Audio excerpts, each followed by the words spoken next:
তৃণমূলে বড়সড় রদবদল, জেলা সভাপতির পদ হারালেন অনুব্রত মণ্ডল। সব জল্পনার অবসান। বিধানসভা ভোটের এক বছর আগেই সংগঠনে বড়সড় রদবদল ঘটালেন তৃণমূল সুপ্রিমো মমতা বন্দ্যোপাধ্যায়। বেশ কয়েকটি জেলায় জেলা সভাপতির পদ বিলুপ্ত করে কোর কমিটি গঠন করা হয়েছে। ডানা ছাঁটা হয়েছে গরু পাচার মামলায় অভিযুক্ত বীরভূমের দাপুটে নেতা অনুব্রত মণ্ডলের। দীর্ঘ ৯ বছর বাদে তাঁকে জেলা সভাপতির পদ থেকে সরানো হয়েছে। উত্তর কলকাতার জেলা সভাপতির পদ থেকে সরানো হয়েছে লোকসভায় তৃণমূল কংগ্রেসের দলনেতা সুদীপ বন্দ্যোপাধ্যায়কে। বাঁকুড়া জেলা সভাপতির পদ থেকেও অপসারিত হয়েছেন সাংসদ অরূপ চক্রবর্তী।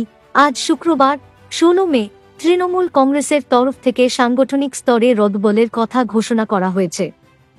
ঘোষণা অনুযায়ী উত্তর কলকাতার জেলা সভাপতির পদ থেকে সরানো হয়েছে সুদীপ বন্দ্যোপাধ্যায়কে।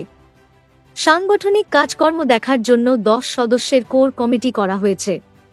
কোর কমিটির চেয়ারপারসন করা হয়েছে সুদীপ বন্দ্যোপাধ্যায়কে।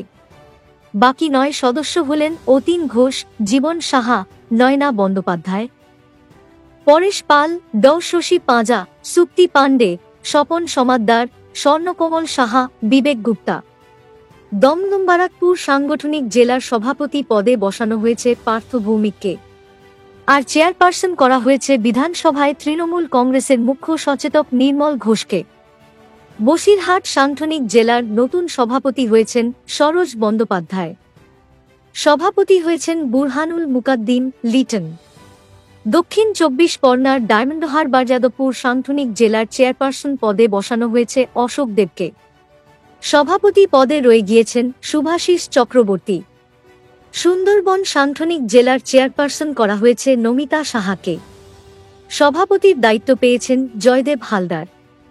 আরামবাগ সাংগঠনিক জেলা সভাপতি পদে বহাল রইলেন তারকেশ্বরের বিধায়ক রামেন্দু সিংহ রায়। চেয়ারপারসন পদে স্বপন নন্দীর জায়গায় এলেন সাংসদ মিতালি বাগ। পশ্চিম বর্ধমানের তৃণমূল কংগ্রেসের জেলা সভাপতি পদে রয়ে গিয়েছেন পাণ্ডবেশ্বরের বিধায়ক নরেন্দ্রনাথ চক্রবর্তী। জেলা চেয়ারম্যান করা হয়েছে জামুরিয়ার বিধায়ক হরেরাম সিংকে। আগে জেলা চেয়ারম্যান পদে ছিলেন কুলটির প্রাক্তন বিধায়ক উজ্জ্বল চট্টোপাধ্যায়। বহরমপুর, মুর্শিদাবাদ সাংগঠনিক জেলাতেও চেয়ারম্যান পদে বদল আনা হয়েছে। বিধায়ক রবিউল আলম চৌধুরীর পরিবর্তে নতুন চেয়ারম্যান হলেন হরিহরপাড়ার বিধায়ক